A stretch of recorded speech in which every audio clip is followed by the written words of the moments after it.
Hello, everyone. Welcome to The Path of Me. I'm your host, Wendy Hutchinson, and today my guest is an incredible guy. His name is Josh Brotherton. He's an engineer. He's a Marconics teacher, practitioner.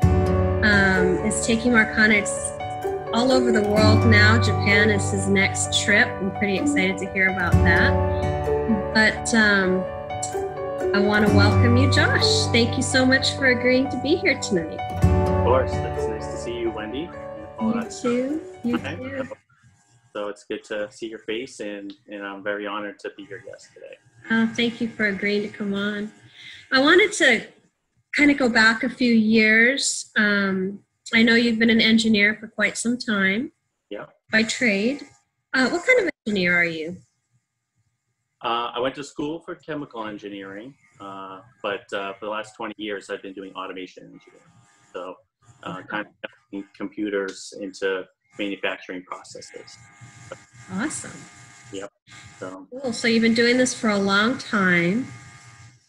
You're doing it for a long time. Yep. It's one of those, the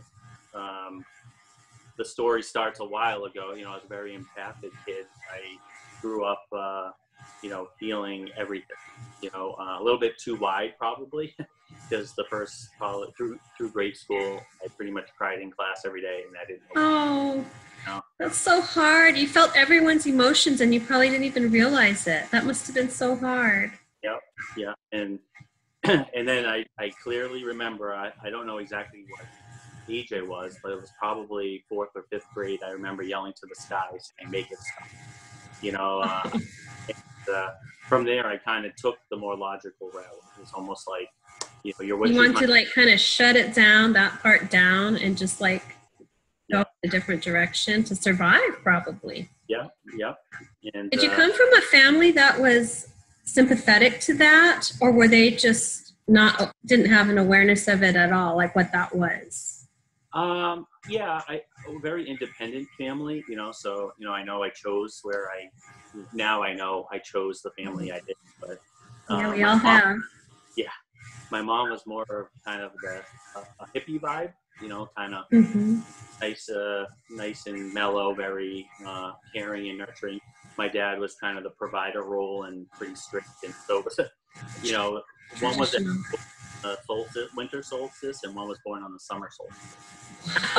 So, that's interesting. Yeah, and they were definitely polar opposites. So I had support. The teachers sometimes were annoyed, and would say, "Well, like, what's going on?" And I said, "I don't know." And I couldn't understand how sensitive you were, obviously. Yeah. So it's really hard when you don't have a compass. Yeah. When you don't have a reference point, and you're just overwhelmed and bombarded all day long. Yep. I was very sensitive also, and it was really hard. I remember being told, "You're so sensitive," like it was like this awful thing. It's like, I can't help who I am, Right. Yeah. So it was hard, I can imagine. And so you ended up kind of, I don't know, shutting it down a little bit and focusing more on the linear analytical aspect of your life. Yeah, pretty much. In retrospect, and I've been thinking more and more as I've been on this more spiritual path, how unconsciously I was, like the school I wanted to go to, I was like accepted in, everything has been pretty easy. And in the job that I have was like a synchronistic event. I needed a job. It just so happens my lab partner, fiance, worked at the place that I've been working for the last 20 years, and it was really weird. I was like, I'm like, oh, I wish I could find a job in automation, and they're like, oh, my fiance works for this company. I went to the interview, I got hired on the spot, and then after that, they asked me to stay on, and I've been there ever since. Wow, the rest is history, as they say. The rest is history. And it was work. I had a construct or an interest in the deep recesses of my heart of, it's still empathic. I could still feel things. I kind of kept it at bay, but Were you intuitive as well? Did you have a real sense or interpretation of what you were feeling, or was it just an overwhelming kind of experience? Yeah, I don't think it had a strong spiritual context to it. It's just kind of more of like being conscious of like, I should really do that, or hey, this is an opportunity that's come up for me to do this. You had kind of an inner compass guiding you, but yeah. that's kind of where it stopped. So it sounds like everything was trending well for you, and things were just, you were getting up and doing the job, the 3D life, like we all have done in the past. And what happened? What started to shift for you? When did it happen?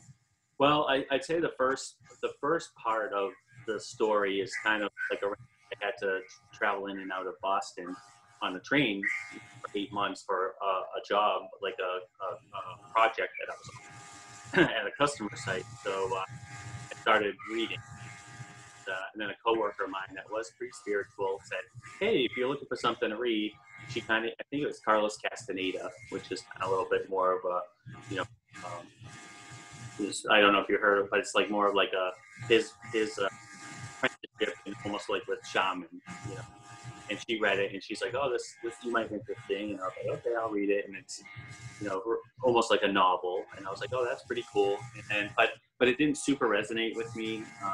But then it was like by magic, things would just pop into my like interest. Like I read a lot of Eckhart Tolle, and then I started like seeing topics spiritually. And this is around probably 2005-ish.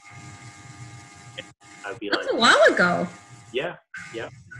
But I was like on the train, like making sure no one could see what I was reading. I was. You're a closet spiritual guy. I think we've all kind of been there, where we're just like, we don't want anyone to think we're weird. We're just gonna kind of tuck this quietly away. Yeah. So and then it would be like, there would be a reference to like numerology, and I'm like, well, I don't know anything about that. So I find a book and I read about that, and all like these little small like lessons. And then it kind of, the project ended. It kind of, the career thing, just the gravity of that kind of pulled back. But it was around 2012, where the great shift was that my inner compass was pulling, like really strongly that I have to start researching, and instead of reading, it was more YouTube, and it was more like finding things. My brother, who's a carpenter, wouldn't think any spiritually. Like he's like, oh, I think you'd like this topic. I saw this little cartoon on YouTube, spirit science about crystals, and I'm like, who are you? Yeah. And we started so talking. Interesting how the trail of breadcrumbs, or this.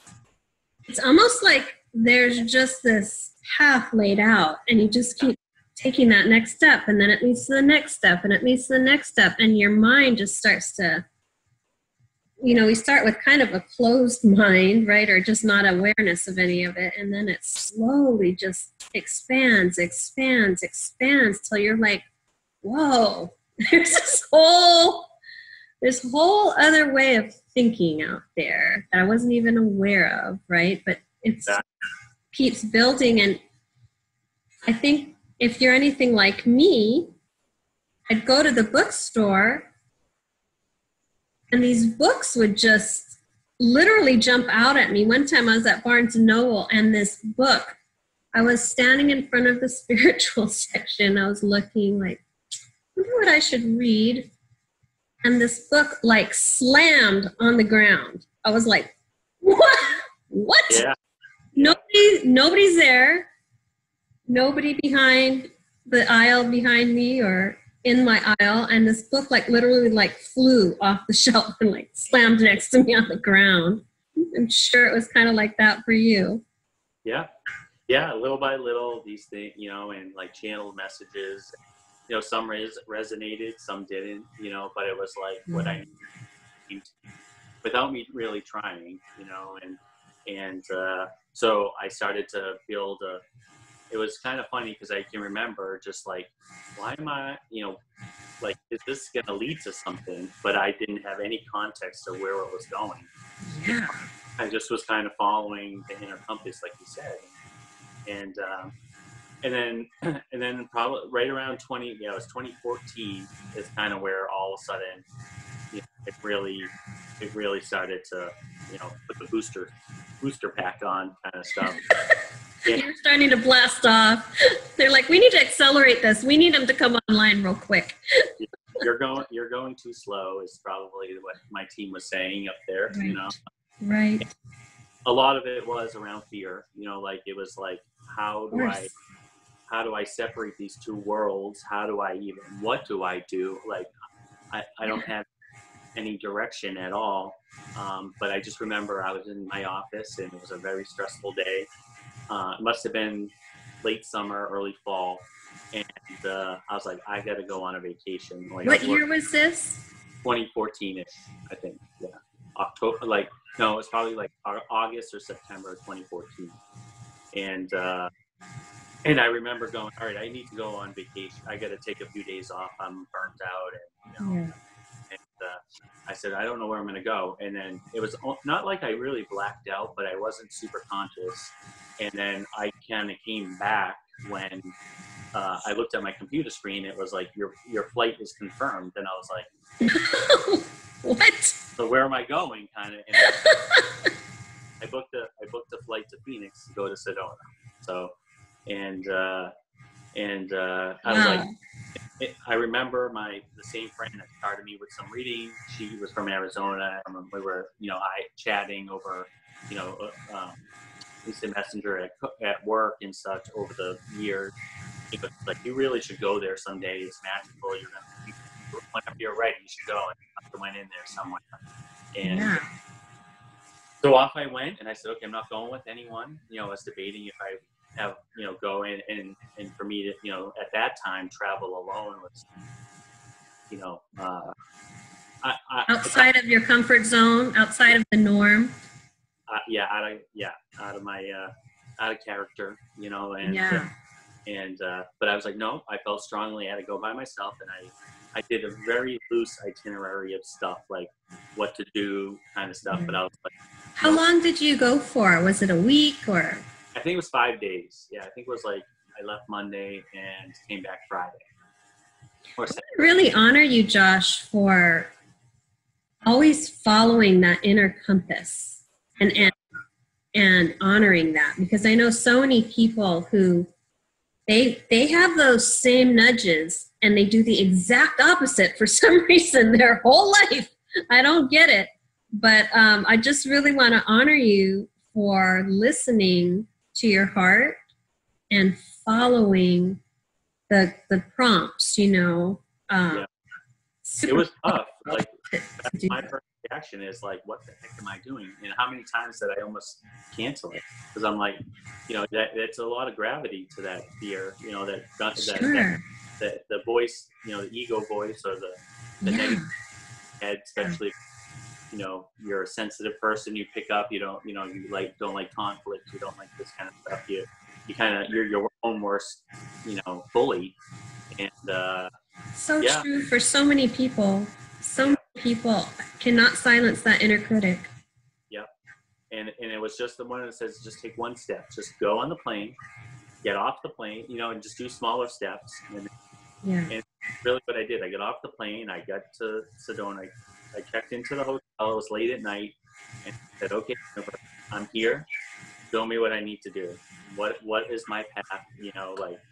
I'm here, make magic happen, or if nothing happens, then I'm just, indulge a fantasy. So you were really open to whatever presented to show up. It sounds like he went there with this open mind and an open heart, and you're like, I'm here and I'm ready. I'm here and I'm ready. It happens, right? I know I'm here for a bigger purpose. I'm going to leave the house to you. I'm here. That was kind of the intention. Was that the first time you had been fully open and present like that to just experience whatever? I would say within the guise of, this was a spiritual quest, and this was the first time for this. Yeah. Did you know you were on a spiritual quest? Yeah. Or was it like a surprise? Because some people, it just kind of happens, and you're like, "What?" Yeah. Yeah. No, it was conscious. Because I was into the topics. I understood. Okay. The same friend's mother was into Reiki, so I had background, but it was You had some exposure to this. Yeah. It was all fascinating, but from an intellectual perspective. Right. But the inner, light worker self was like yearning to jump onto it. I was like, "Come on already, Josh. Get on the train." Yep, exactly. That's what the intention was. Is like, okay, if there's really something here for me in this path, you're going to have to gently take it like I'm a toddler and walk me through it. Guide me. Yeah. Guide me so what happened? You got there. I got there. And, it was, I said, okay, the first thing is I just want to, kind of reactivate my empathic abilities, right? I'm not a big seer. Like I've had dreams, but I'm not a visual meditator. To this day, can't, if someone says, imagine an apple, I can't see it. Right. It's almost like I feel an apple. It's right. One of those interesting things. That's more powerful, actually, I think, because you're not relying on the external, what you're hearing, or the visual, what you're seeing. It's such a deep, resonant feeling. That's where you get so much truth. It's like in your core. Yeah, and it's funny because as we, which is always it's funny. Everything's funny when you start getting synchronicity. But I've been meeting a lot of people that have that same thing, and I would always be frustrated with like guided meditations because I can't, get yourself on a cloud and you're like, I got nothing, man. and trying to be peaceful and trying to be calm. Right. And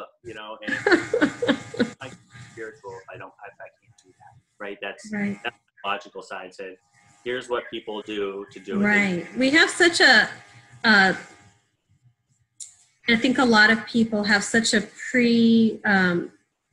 determined picture of what meditation looks like, what being spiritual looks like, what you need to be, smelling like patchouli and wearing flowy clothes and Birkenstocks and doing yoga. And, like I always say, like there's so many ways to kneel and pray, right? It's the same with spirituality. Absolutely. Everybody has to find their own path. Yeah. That's what I'm ferociously, passionate about is that everyone's relationship with spirit is their own. Yes. There can be groups, but overall, it's like, I call it my spiritual blanket, my patchwork blanket. I have patches and my patchwork is going to be mine, Yes. And yours alone. It will not look like anyone else's. It's almost like a fingerprint. Exactly. And it's unique to you. Yeah. Any little concept can be different and it's honored. It's not like, that's where, there's the distinction about the religious part versus spirituality for me. Right. Right. Right. The structure there, this is it, don't deviate kind of stuff. And not to, Sure. It just for me here, I've always felt, that it's a path that you need to meander around and find what resonates. Some people need the structure, and that's great, and it's a big for it. For me, that's I couldn't resonate. It's definitely a journey. It's definitely a winding path. Sometimes it's definitely not a direct elevator to the top. I mean, it's a process for sure. Yep. So back to Sedona. And went to a couple of vortex sites at the time, and just kind of was there, and it was great. Nothing earth shattering, okay, but I did feel a sense of home, well being, peace. Like okay, the cushion was there for potential. And, so couple during the week, just did the touristy things, and but one of the kind of cooler things happened twice actually towards the latter part. Once, it may have been the same day actually, but I went to the touristy part, and I was just walking around, and I wanted a coffee, so I saw this little hole in the wall, little stand you walk up to, and I walked up to it, and the guy's like, "Oh, nice to see you again. Would you like another latte?" I'm like, "Never been here." And he goes, "No, you came this morning and had a latte, and I'm like, "It wasn't me. It must have been my twin or something." And he goes, like, he thought I was lying, and I was like, "Oh, that was interesting," and because I was going to order a latte, it was funny. So I was like, okay. So I walked away, and I was like, well, was that one of those moments, universe? And Yeah. it must have been another day or so. It was wrapping up. Actually, it was probably the last day. One of the things was for me to go to a crystal store, and that's really where the story kind of starts. Was this journey to the store, and I walk in, and there's two lovely ladies there, and they come up, and they're like, "Nice to see you again." And I'm like, "What? Like, is this a ploy? And they're like, "No, you were here earlier this week, and you went around, and you picked out some crystals, and you said you'd be back for them. And you asked a bunch of questions." I'm like, unless I'm sleepwalking, it wasn't me, And they're both looking at each other. She even pulled another lady out, and she's like, "He was here, wasn't he?" And she's like, "Yeah, I think so. It looks just like you." And Josh, you have a unique face. It's not like you're just like, you have a very distinct look. So that's really interesting. Yeah. So sure enough, I walk around, I pick up crystals, and the lady's like, "These." I think there might have been one different, but there was like a piece of selenite, because I like selenite a lot, and she's like, "That's the one you picked out," And I'm like, oh my gosh. Okay, well, that's great. And then what do you do with that, right? Like, where do you put that in your linear mind? Yeah, well, I said, well, I have my Sedona story, and right. Okay, that's cool enough. That there was a little magic there, and so I went to go pay, and I look above, and I see that they do spiritual readings, and that was one of the things that was on the internet list. Is like, you got to have a spiritual reading in Sedona. Never had one. I've been deathly afraid of that level of, like I'm one that was always shy, and never, unless I knew you very well, I never opened up. It was just kind of protection I would do. If I didn't feel, a connection with you, I would not open up. You would, when I was there, people call me a ninja. Like, I would just kind of be yeah.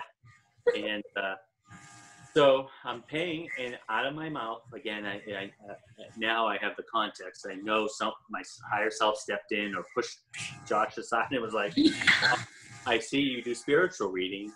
I would like one." And I instantly broke into a sweat. Like, I was like, "What the heck?" I'm like, "No." And I was trying to say, "Oh, never mind." And she's like, "Oh, let me see if we have any. I think we're all booked." And I was like, "Good." She goes, "Oh, wait. There's one cancellation. You have one spot. Do you want it?" And again, I was like, no, but yes came out. So they're like, "Oh my gosh, have a seat." She's wrapping up with a client, and were you stressed out? Like, oh my God, what's going to happen? I was looking at the door. I was sitting in this nice comfy chair in their little like library area, and I was looking at the door, but I couldn't move. Like, I literally I didn't care if I paid for it already. I'm like, I'm gone. But I couldn't move. You're rooted to the chair. To the chair, and I'm literally sweating, and I'm shaking. I'm sitting there going, okay, along for the ride. And then it was kind of like that remembrance of that knowing, saying, you told us this, we're going to show you. It was almost like, so I was like, okay. And the lady came out, and very nice lady, and empathically I could feel a resonance with her. It was like almost like a grandmother energy. You felt safe. Yeah, and I was like, okay.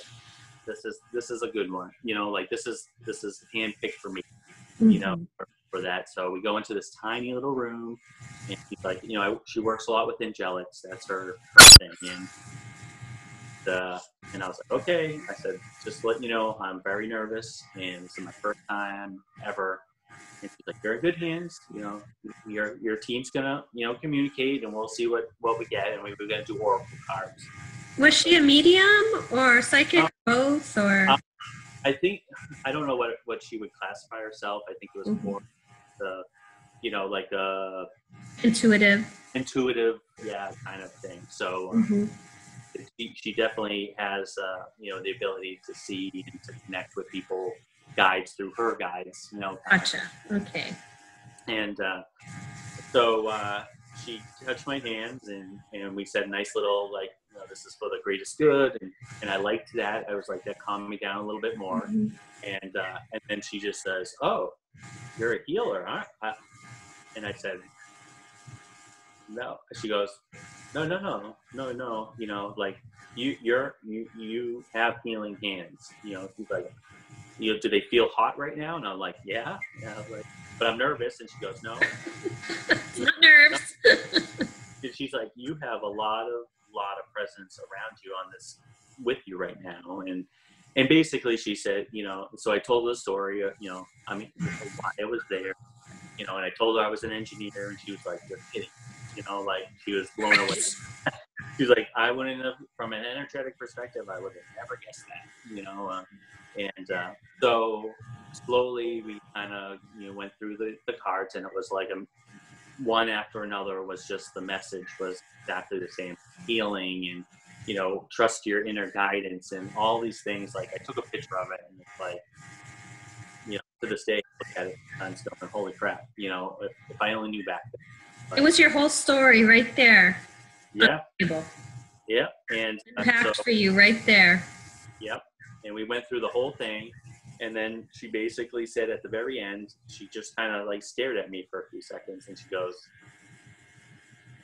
"You know, I'm going to say this because they're urging me to say this, but there's a new healing modality that's here in Sedona this coming weekend, and I'm going to be going to it, and I want to invite you as my guest." And I was like, "What?" And she's like, "I'm just throwing it out there. You know, your guides are saying, like, now's the time, you know." And I said, then the fear kicked, you know, like I went, "What?" Back. Yeah, pulled way back. I'm like, "Oh, that's such a nice," I didn't ask what it was. I didn't ask a follow-up question. You know, I just said, "No, my flight's tomorrow. I have to go. I have to go back to work. I really appreciate it." You know, and we wrapped up pretty quick, you know, and I left. And, you know, and I went to get some dinner, a final dinner of there, and I'm sitting there, and I was really proud that I actually did it. Like, I felt like I conquered something, a little piece of fear flew. But I was also, what an idiot, you know, like, again, I went unconscious, and I made fear come to the front, and it was that fight or flight. So I went home, and probably, you know, a month went by, and then all of a sudden I was like, I got to figure out that was a piece of the puzzle I threw away. So I started researching, and I put into Google new healing modality. That the weekend I was there, or wasn't there, the one that I left, right, Sedona, and the first thing on the list was Marconic. And I said, "Oh, well, you know, maybe that's it." So I didn't even look into Marconics. I found the lady's email address on the website, and I sent her a note. I said, is this what you invited me to? And never heard back.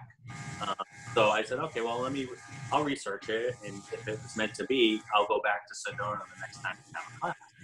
Well, I click on the link, and you know, it's sure enough, it's in Massachusetts. You know, like, I know they're based just right around the corner from you. I mean, in the same area. And I remember staring at the address for about a minute and going, "Oh God, this is one of those things, isn't it?" And I just felt. So I was like, heart racing, like, this is This is scary because this is calling to me and it's right here. I can't even say it's so far away. I can't afford to go. It's like right here in town. So, so I said, okay, well, I'll put that aside because the fear kind of crept back in, and I was, Sure. you know, it so happens it was that first time that the Marconics team went to Sedona. That's in the book, and you know they had Yeah. experience there. Yeah. And, you know, there, which was very interesting that we crossed paths. You know. Well, the synchronicity of the timing, right? That you just literally kind of missed.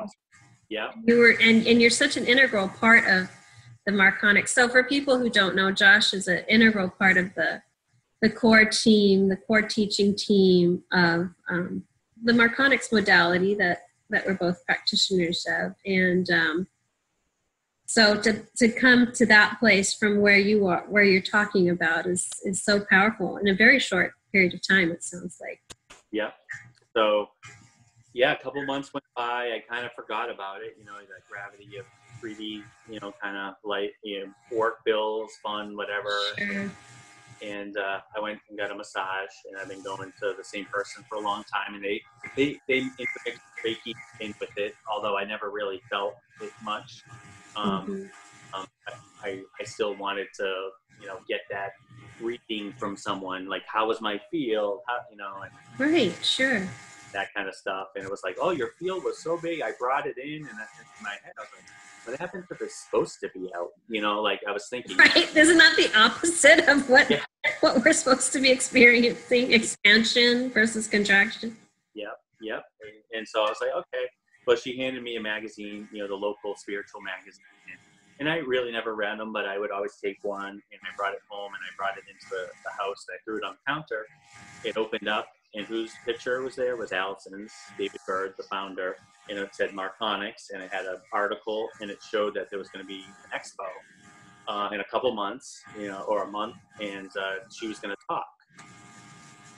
So I was like, oh crap, this is one of those signs again, isn't it?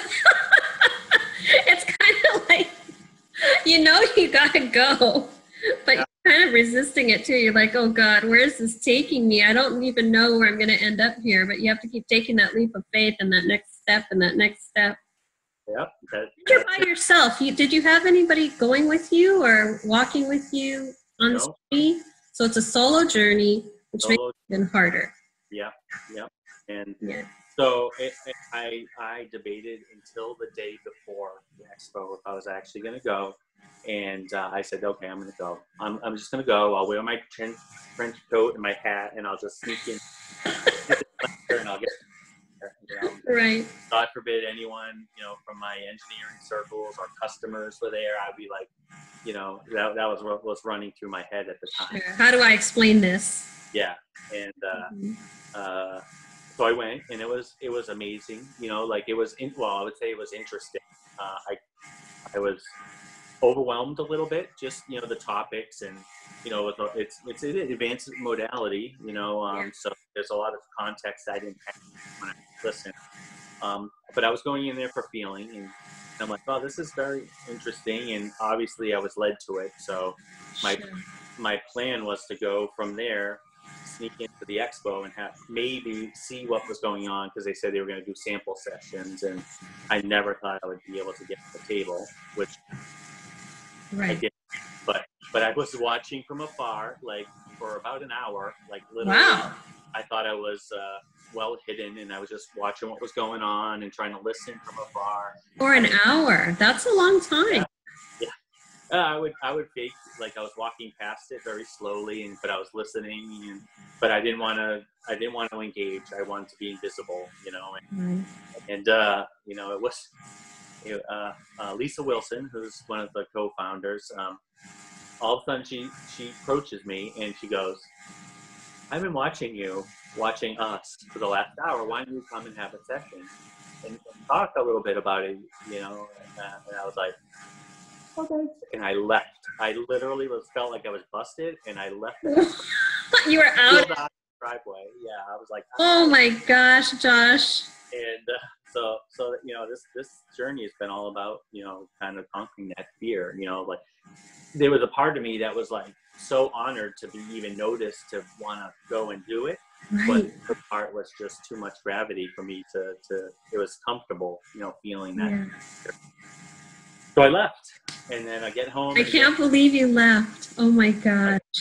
Myself up going, you're such an idiot, and like, and then I was like, okay, and then it went away again, and then about maybe because this was like a year-long hiatus, like, and I would every once in a while go on the website and see if they were having a class, and like, there's no way I could just go do a class, so I did see another article that they were having another expo out in Western Massachusetts. So you're really kind of slowly dipping a toe in and then stepping out and dip another toe in and stuff. Now you're very cautious, weren't you, about Yep. Getting into the spiritual healing thing. Yep. And so I went to the expo. It was a smaller venue. It was a more intimate presentation. I was still in the way back by the door. So you could make a quick exit if you needed to. But I was like, okay. And I remember finishing, and I was like, and I was psyching myself up, like I'm walking, looking down, going, I'm gonna do it. And then all of a sudden, I smacked into someone, and I'm like, oh, I'm so sorry. But I look up, and who is it? Lisa Wilson, the same lady. I bet she recognized you. Did she? And said, you were in Marlboro, and you were in this presentation. Please tell me you're going to get on the table this time. And I just stared at her for like 10 seconds. I didn't say a word. I felt sweat started coming. Oh, no, thank you. And I left again. Oh my gosh, Josh. I was out in the car for about 20 minutes trying to psych myself up, but I kept saying, oh, you look like such an idiot. She's going to think you're crazy. So I ended up leaving, and I left again. I didn't do it. What? Yeah. And so fast forward now, this is 2015. Most of, that was the end of 2014 through most of 2015. I have to go to California for a business trip, and on the way back, it was one of those blood moon eclipses. Mm-hmm. So it's better to go to Sedona for a little weekend to start the eclipse, or the latter part of the week in the weekend. We just had another one. Yeah. How ironic. Yeah. And so I went there, and then I said to the universe, okay, I'm back. This time, I promise you, no matter how scary it is, I will not say no. So give it to me, throw it at me. I'm ready. God. Be careful what you ask for. So I did, and it was accelerated, and it was dramatic. The whole week, the whole 4 or 5 days was very dramatically. Like, so first I get out, I like smell the nice desert air in the morning. I'm like, okay, I'm going to go to Cathedral Rock because I didn't get there last time, and I'm at the light, and straight ahead is the Boynton Canyon, which was one of the vortexes I went to. I was like, oh, this is kind of lackluster, and so I had my blinker on to go right, and it stopped, and I was like, and I felt a drawing pulling me forward, like go straight, and started to argue, like, come on, that's a lousy vortex. I didn't like to hike up, and then all of a sudden I started to get a headache, and then I got like a feeling like you're arguing with yourself again, and I said, oh shoot, I've been there. I'm conscious of this, I gotta make sure that I don't say no to this. Right. So I said, okay, I'm going straight. So I went there, I hiked all the way up. I'm like, I just sat down, took like maybe 2 deep breaths with my eyes closed, and I get a tap on the shoulder. I'm like, and I look up, and this is older gentleman, white hair, white mustache, and he's like, hi, I'm Robert. I'm a Reiki master. I saw you here. I felt drawn to give you this heart-shaped rock that's charged with Reiki energy, and just wanted you to have it. And I was like, thank you. And then I was like, okay, that was kind of cool. I guess I was supposed to be here. And there's like 3 or 4 other people, and then all of a sudden I hear flute. So what the heck is that? And he climbed up this rock, and he started playing his Indian flute.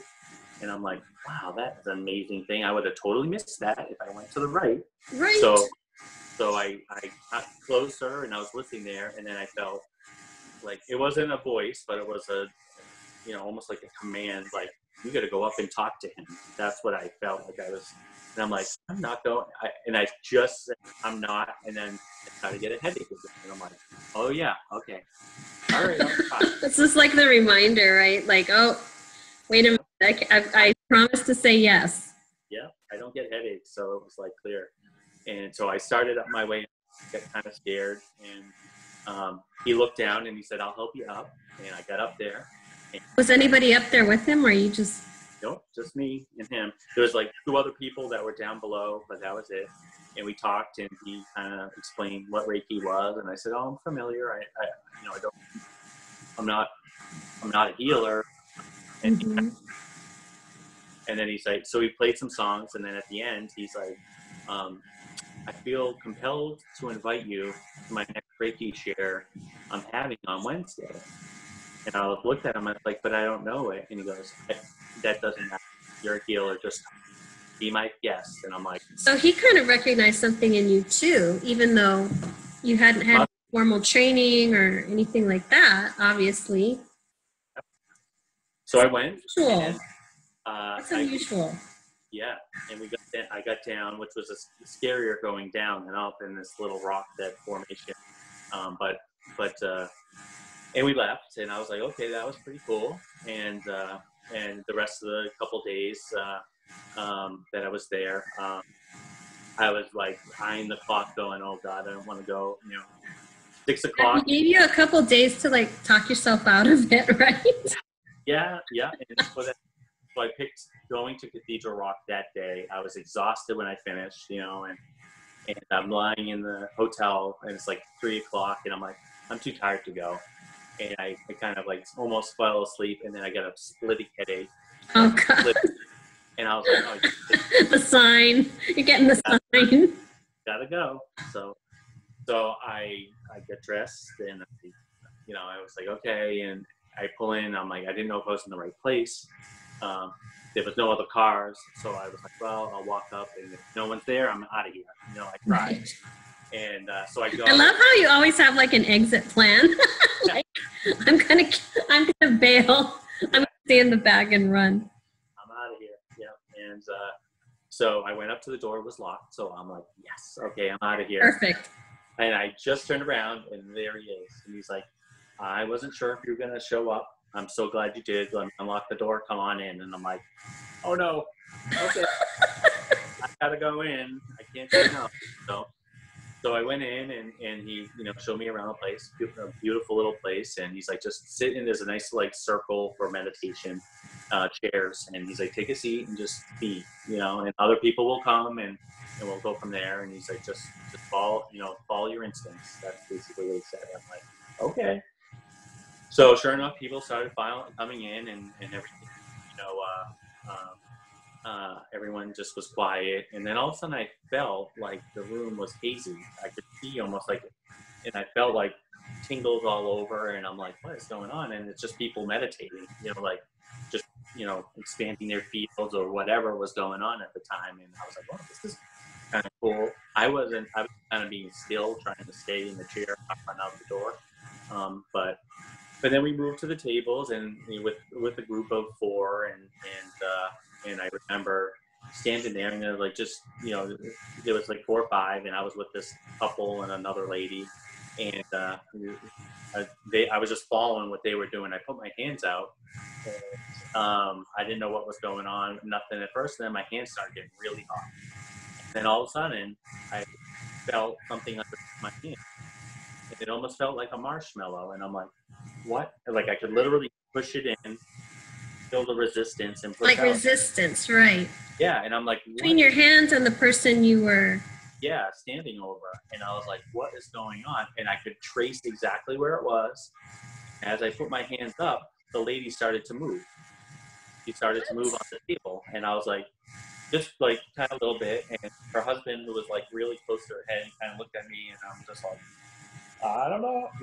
The other lady was just kind of watching. She was a novice too, and then I was like, what's going on? So then I had some fear, and then I felt the bubble pop, like feeling it, and I was like, shut it down. Oh no, So I took a step back and kind of calm myself down. I'm like, come back, please come back. And it did. And I was like, oh, okay. And so it was really cool. And we finished, and she's like, you know, to her husband, you know, Tom, what were you doing? That was something that they never felt before. And he's like, I was just doing the same old thing we always do. And then both look at me, and I go, I said, I just felt the bubble. That's all I felt, if you want to be honest. And they like, looked at me and like, okay, whatever. And so the husband was next. Same thing happened, and I felt it again. He felt it the same way. And I was like, he was like looking at me, and I was like, again, I don't know what's going on. But so it ended nice, and I was like, wow, that was a cool experience. Thank you. And, you know, it was the first time I felt, you know, something like that. So I left. Also, to get validation from another person too. Yeah. If you're not a practicing energy healer or something, right, that probably was what you needed to give yourself a little bit of confidence. Because if you were just kind of saying, oh, I feel something, and then not getting any feedback, you might be like, well, maybe I'm imagining this or something like that. Right? So exactly. I know that was exactly timed for you to have some validation, right? Yeah. So, yeah, the rest of the week was good. Again, nothing really stood out, but the last day again, or the second to last day, I said, okay, I'm going to find that lady that I did the spiritual reading. You know, and I wanted to ask her over a whole year, were you inviting me to Marcon to apply to the email? So fortunately, she had one slot open. She was going on vacation the next day. I book it, you know, and so I wasn't as nervous. So it was kind of like, okay, you know, I'm more interested. I'm more curious now, you know. Sure. So we go and we start off, and I said, before we start, I just have to ask you if you remember me. And she's like, I'm sorry, you know, now that you say this, I kind of remember, but I said, well, was the thing that you invited me to, was it Marconics? And she said, no, I don't know what that is, but when you said those words, I couldn't see you anymore. You were an illuminous ball of light, and your guides were throwing out fireworks going. So she's like, so take that for whatever. And I'm like, okay. Well, that meant something. It meant something. But then it kind of got a little serious. Her face changed, and she said, she's kind of like, she must be getting the information to help me. Said, you know, your guides have changed out. You are at a crossroads, a nexus point, and they're imploring you to pick up the spiritual cloak, because the timing that you need to be at is almost here. And if you don't do it, it's going to be the long road. You know, if you choose it, it will take you a lot more, and you'll miss out on a huge opportunity. And I'm like, oh, okay. What do you do with that information? I mean, you kind of were just still dipping your toe in. That must have been pretty overwhelming. It was. And I said, what does that mean? You know, like, what should I do? You know, and she goes, you know, so she sits there for a second, and they're like, they're telling me expo.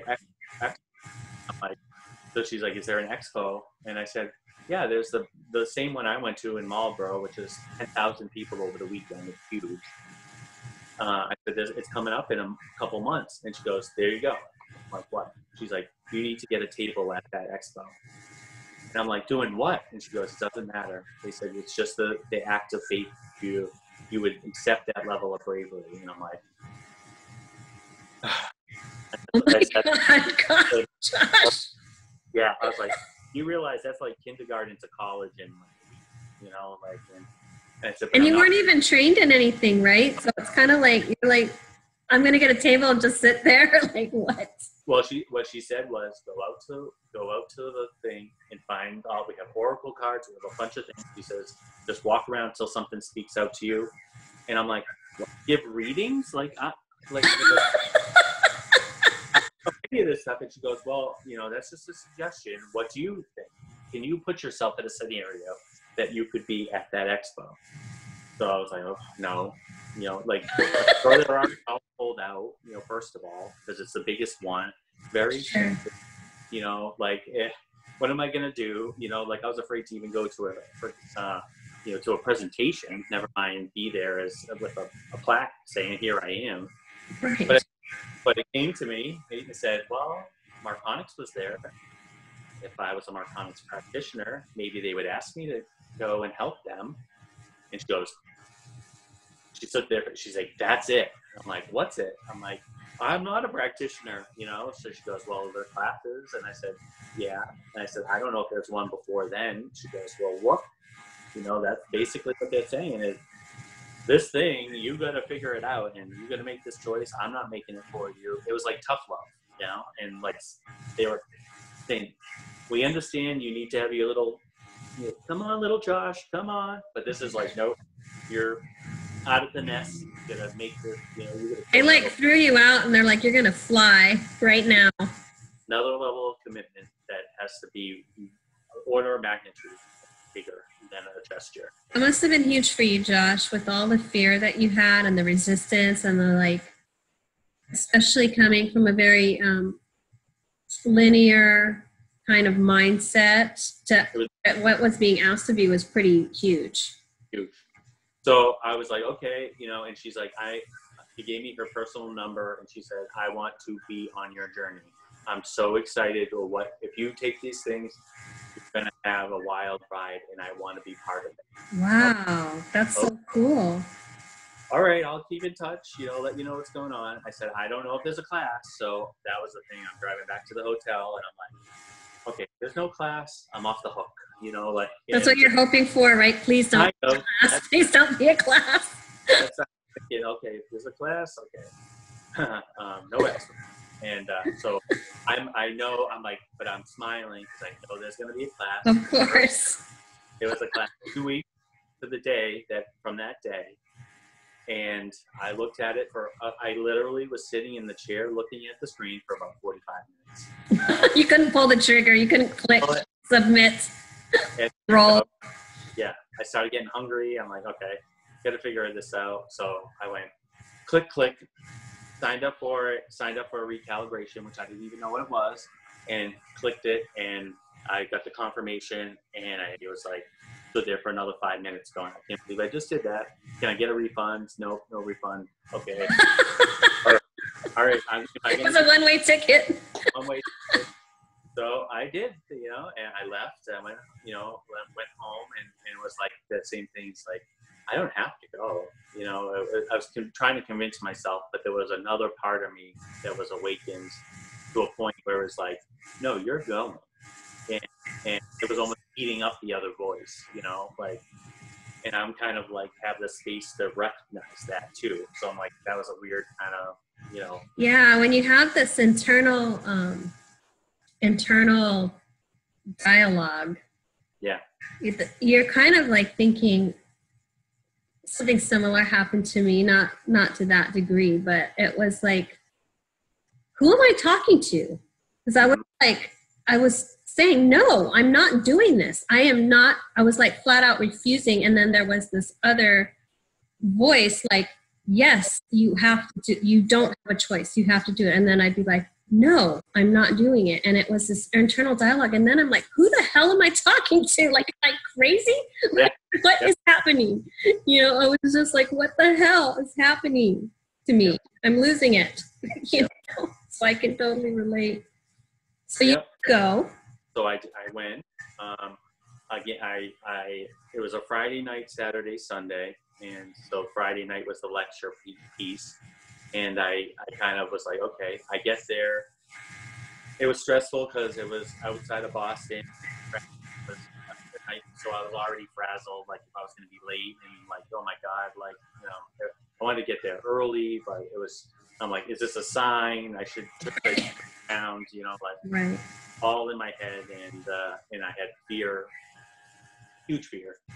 But I get there, room, I walk in, I finish registration, and I sit down, of course, in the back row right by the door, and I'm like, okay, I'm here.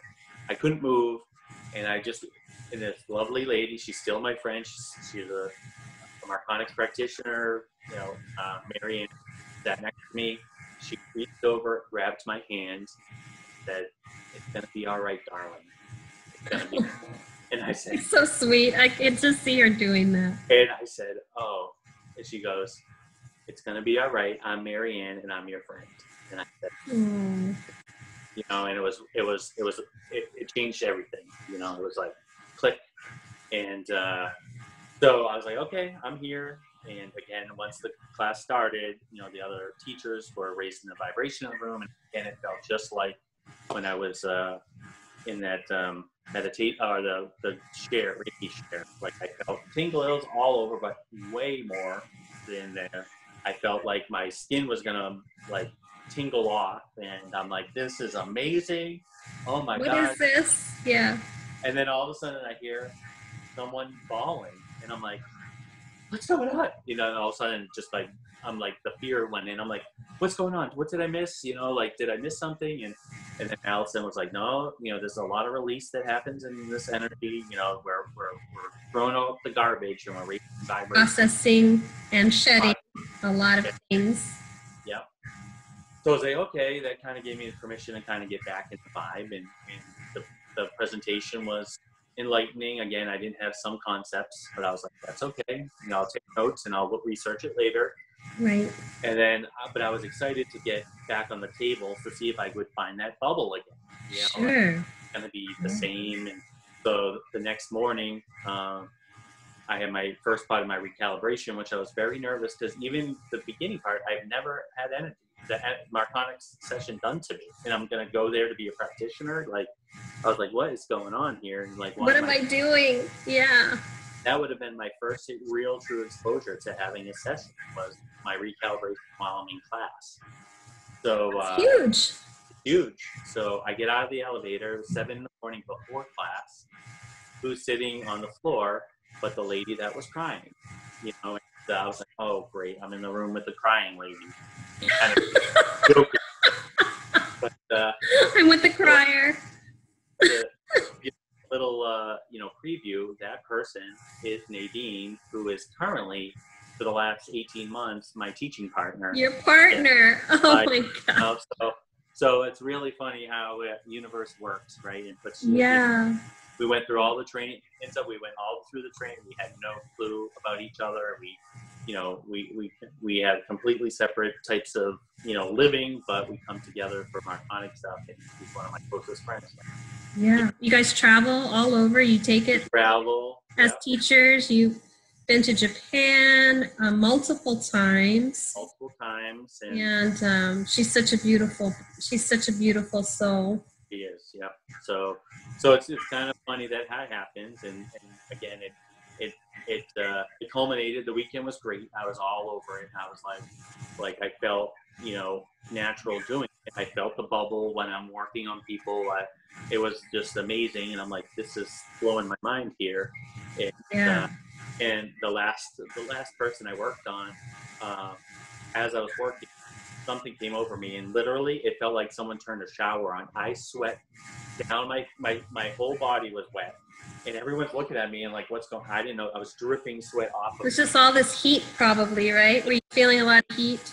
Yeah, the energy just was flowing through, like it was like ripping things out as it was going through. You know, I finished the recalibration the next day, so that was just before the class too. So it was kind of all this, like someone turned the faucet on. And you went through a lot in a couple of days. Did, and it was fun. The whole class started laughing. We were all laughing, which was nice. It wasn't laughing at me, but just with me, because I'm like, I don't know what's going on. It was like the ridiculous factor went off the roof, you know. So but it was great. I packaged it all up, but as I was driving home, I was like, I can do this. Like, I can do this. Like, something, you know, that weekend, something changed for me.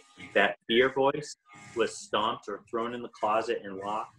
You know, I'm like, I'm not listening to it anymore. We should talk about, too, for people who aren't familiar with Marconics, we should speak to that. The energy modality, actually, it removes things from your field, removes things that don't serve you, right? Old programs, old, you know, the doubts, the fears, the fear frequencies. Yep. That you living in. Right. I like to analogies when I'm teaching in class, you know, to kind of, you know, get the variety, like cutting the sandbags off of a hot air balloon, you know, like the stuff down. That ballast. The ballast, you just start chip, and start floating. And the thing are releasing energy, you have more energy to release the next biggest thing. And then when you release that, you have all this other energy to tackle the bigger thing, the bigger that momentum. Also, I think we should mention that it allows you to create space for things that actually do align and resonate for you. Exactly. I mean, that's where not the story ends, but take it from there. From that point, so within 6 to 8 months, not only was I a teacher, went through the rest of the training, but then I was specifically asked, I won't jump ahead, but overall, real quickly, the next part of the chapter of the story that kept me going, because I was still had a little bit of fear, like after that week, it was getting better. But I went to one of the gatherings of the Guardian, and anyone could go, and so I wasn't gonna go. But again, as I said, no, I'm not gonna go. I love how you always are ready to talk yourself out of like every single step, but then you kind of get pushed, like, no, you gotta go. Yeah.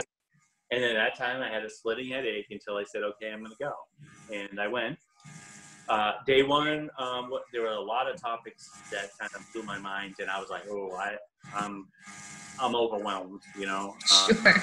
And you've been in part of those meetings. You can kind of be, can attest to that. Yeah. And but I didn't stay. I drove back and forth. This was on Cape Cod, and I'm not too far from there. So I'm like, I'm not going back tomorrow. I'm good. And again, it's like imploring, like, no, you really gotta go. So I didn't fight long. I said, okay, and went back. And it was great because it was more practice, and that's what I wanted to do, sure. More than anything.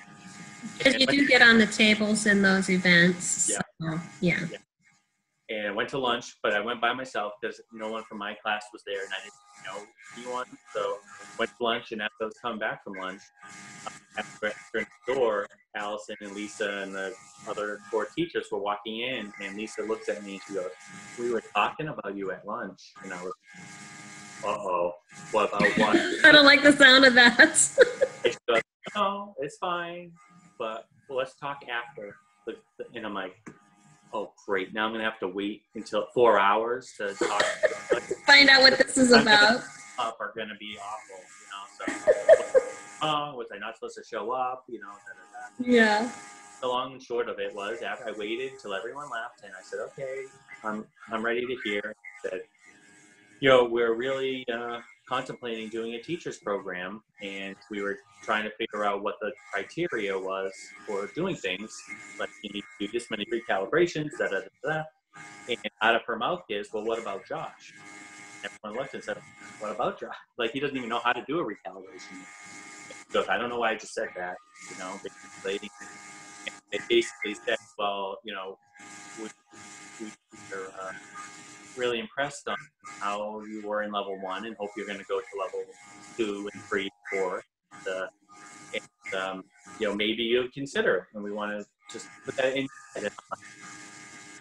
I haven't even done a session on a person yet. What are you seeing in me? And I don't know. Wanted to throw that out.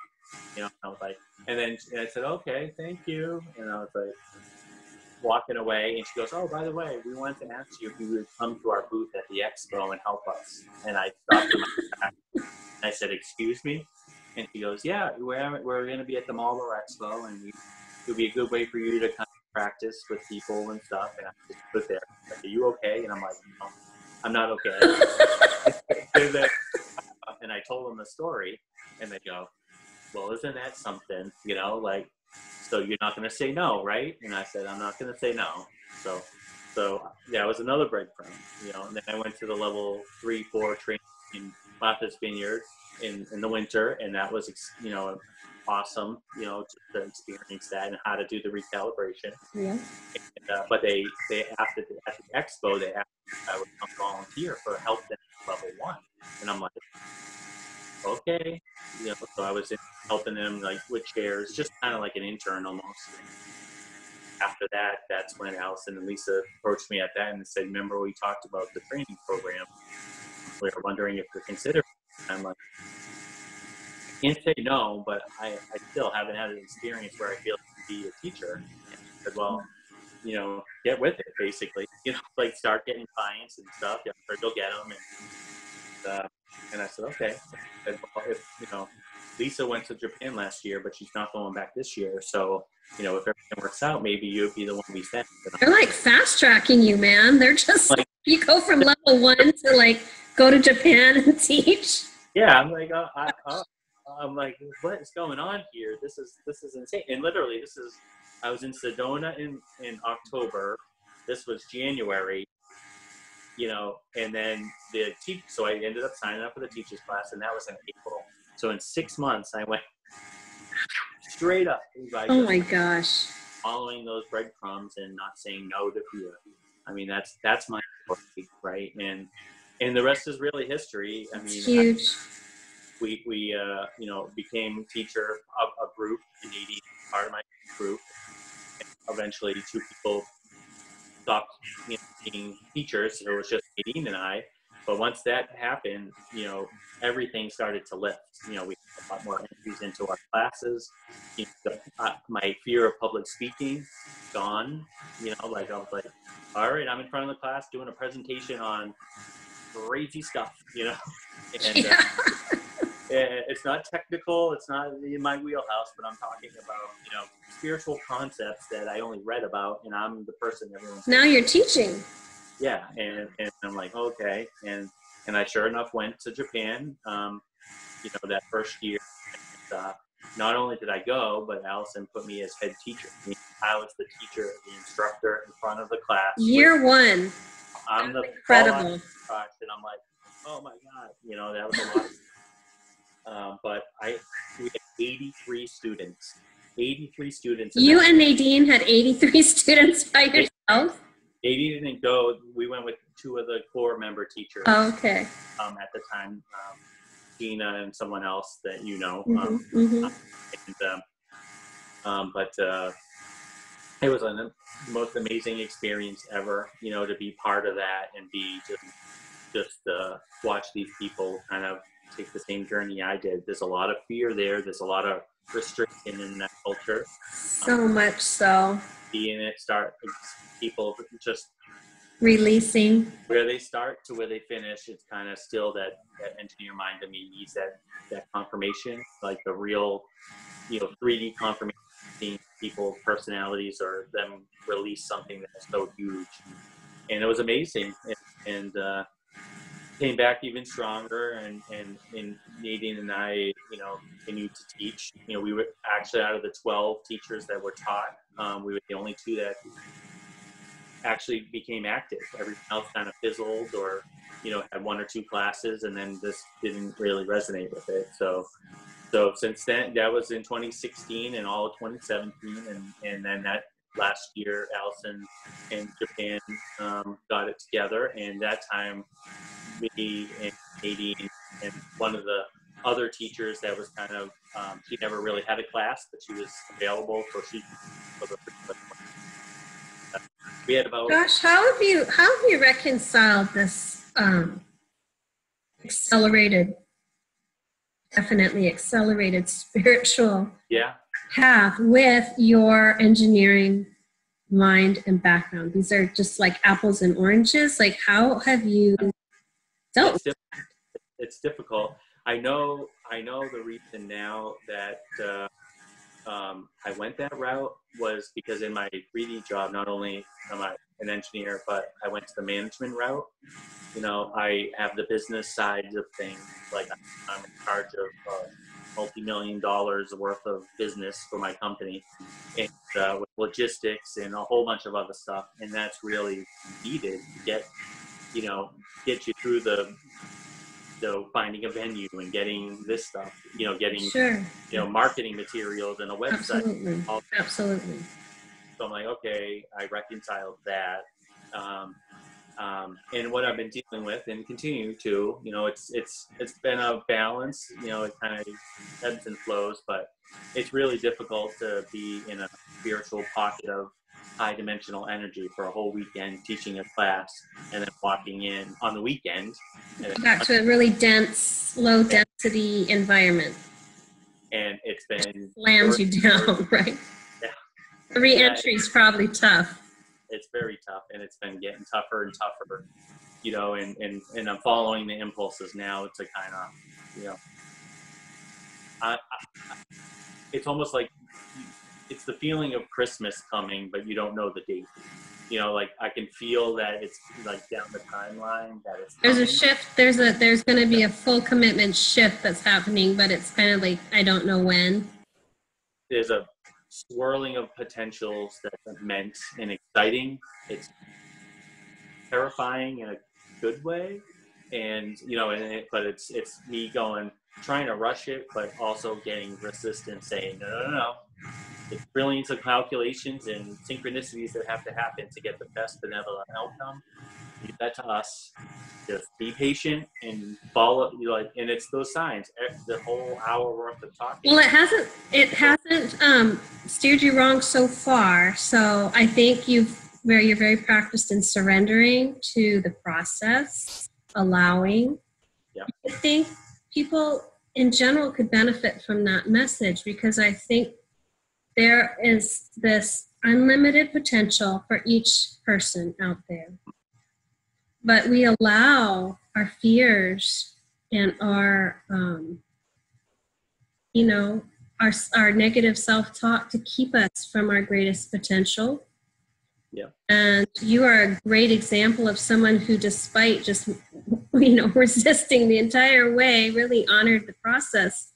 And look at where your life has gone. I mean, now you're leading these classes in Japan, which is so cool. Yeah, we're going back next September again, and yeah, it's I didn't think we were, and I almost felt like, oh, this was going to be the last time I go last time, but this time now we're even in a recalibration, which is the first ever. Yeah. Which is the more advanced, the first two levels are a no-touch session, which is kind of a temporary bump for you energetically and pulling karmic debris and things out. But the recalibration is the full meal deal. It's a permanent alignment of your energetic frequency and uncapping the chakras and pulling out 51% of your karmic debris. It's a very powerful experience done in person, and you get opportunities to have higher self etheric energy integrate physically into the clients. But I think the most powerful thing, you being a teacher, is that you get to expose and empower all of these students who are then going to go out and have a huge impact on the people that they work on and the lives of the people that they teach. So you are just like that drop in the pond that just ripples out and impacts so many. So I honor you for taking that on, and all the teachers and core teachers of. Well, I honor you being a practitioner. You're doing it as well. We're all all light workers on a variety of levels and modalities are all doing it. It's really exciting. It's an exciting time for sure. It's definitely a critical and pivotal time. Yep. And, I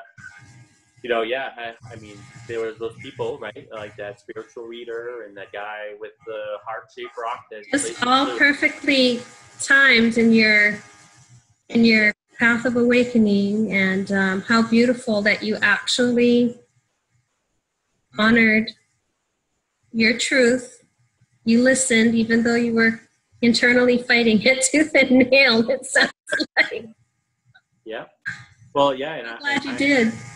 And I'm just as like the amount of gratitude that I have that if I help, someone go on their path wherever, if it's Marconics or not, and it just gets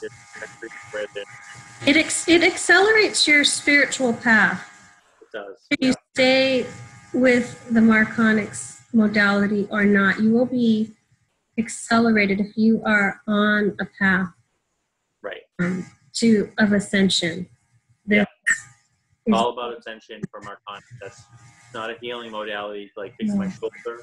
It's really a ginormous, holistic, all-in-one type of removing of the baggage so that you can get to the highest level. Elevate. So you can elevate and ascend. And that's what the goal is for us as practitioners, is to help you walk through that process. So, gosh, what an incredible story. Josh, thank you so much for agreeing to share that on my show. I'm so excited to have you here. Do you have any, we're going to wrap it up here, but do you have any parting words of wisdom or lessons that you learned going through this that could help somebody who's maybe dealing with a lot of fear in their lives and not wanting to take the next steps, even though they know that that's where they need to be? Yep. Yeah, there's a couple things I'd say. One is listen your inner voice. My story is an example. Everyone has it. You said it, Wendy, too. Everyone has that compass. We just don't listen to it, and we don't feel sometimes worthy that we could get to that point. And the level of dimension of a whole new existence that I created by following that. I right now have two, and there's a bridge, and I have to go back. But then trajectory is where it's just going to get better and better. So it's I implore everyone to just kind of take that step. And like you said, you heard my whole story for over an hour. It's little steps lead to bigger, to bigger, to bigger. Exactly. And just honor that you came here to do something magical for yourself, for your own evolution, or to help others. And it's okay, because raising your vibration, if we can all get there, this place will be an awesome place to live, in general. And we'll do a lot of different magic in the spirit of, evolving our consciousness and things like that. So just listen to that, you don't have to do it alone. Like, it's not, now I'm addicted to getting together, with the gathering of the guardians that we have, or if it's just getting together with a couple light workers for lunch. When you get together, magic happens. Absolutely. When you can lend and blend your energies, literally. Yeah. Magic. It's really a level of healing, especially, the emotional, physical, spiritual healing you get with being in the presence of someone else, to like through 1 + 1 = 3, or it really does. 100. It's really one of those things that it's been. And thank you. Yeah. Thank you so much. I think we need to really emphasize that we are far more powerful, each of us, we realize. And if we can own and embrace that aspect of self and put the fears down, we can have a bigger impact on humanity than just railing against something on Facebook or holding a sign and marching. I mean, if you can raise your vibration and become fully aligned with who you came here to be and stand in your power, the impact is far greater than just the impact of one. Exactly. Yeah. There needs to be anchors of the energy too. We say that, from a training perspective, we have all walks of life. You don't have to become a practitioner. You can go and get attuned to the energy. You're just walking around and you're emanating energy. Just being yourself, radiating this beautiful vibration. It's powerful. It's funny because, like, even I tell a story. I went to Lowe's just to get something, and this lady comes up to me asking about a leaf blower or something, and I don't work here. I'm not very technical in that leaf blowing. And she's like, no, I just want your opinion. And then all of a sudden, I felt my hands activate. I felt the energy going. I'm like, she needs the session here. Like, and I was talking. I'm like, oh, she was like, about her family and all this stuff, and I was just like, I'm just giving her space. You're here for a reason in front of this person at this time. I've certainly had that experience. I think many people can relate to it. been in the grocery store and it's like a half hour later, I've heard this person's whole life story. And I'm like, I guess there's some healing happening in the telling of this. And I need to just be present and allow this is no coincidence that I'm standing here listening to this right now, you know. And I would, you know, if I didn't, you know, have that accelerated path, you know, I was honored to just be that. And now when I go into public places, I'm conscious of that. Right. You know, a lot of students that just come through just for that nature. You know? Yeah. So you don't have to be a practitioner to get certified. No. But no. Josh, I just want to thank you so much. We're going to wrap it up here. It was such a pleasure sharing your story. Thank you again for agreeing. To all of you who are watching, I hope if this resonated with you, you will subscribe, like, and share to my YouTube channel. It's Wendy Hutchinson, and the show is The Path of Me. I'll put my email address down below if you would like to reach out to me, and I will put all of Josh's contact information because he is an incredible practitioner, and also he has an amazing blog. So if you're on a spiritual path, I highly recommend his blog. I will include all his contact information at the end of the video. So thank you again for tuning in. I hope you all be kind to yourself, and I love you all.